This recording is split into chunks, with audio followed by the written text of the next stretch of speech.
A few years ago, I was a camp counselor for the high schoolers at a UU summer camp.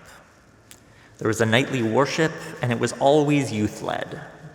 Some of them felt like normal UU services with breathing meditations and joys and concerns. Some of them felt like normal summer camp experiences with games and icebreakers. But as the week went on, some of those worship services were deeper and more spiritual than any other experiences I've had as a UU. One of the services was called Burning Burdens. We all processed out from the dormitories at night into a space with some seats and a campfire. We all had a paper and a pen, and the instructions were simple.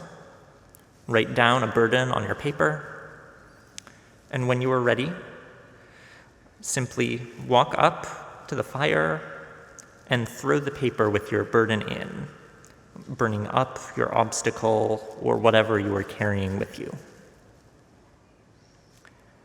At first, a few kids just sheepishly walked up, put their paper in the fire, sat back down. But then one person burned their burden and told everyone about it. And by the end, almost every kid followed suit, even the ones that had burned their burden silently at the start. Sometimes it was only a few words. Sometimes they were speaking for 5 or 10 minutes. Most of the worship services would take around an hour, but this one lasted until 2 a.m., until everyone had a chance to speak their piece. They had been through a lot, more than you would wish on anyone, much less a kid who had just started high school. And for many of them, the burdens that they burned were obstacles that were dominating their lives, that they had no idea how to fix, that they had never told anybody about. And this group at a summer camp, this group that didn't even know each other's names a week before, this group was where they had enough trust that they could open up and be vulnerable.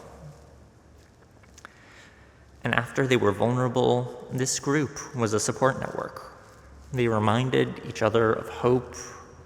They reminded each other of friendship.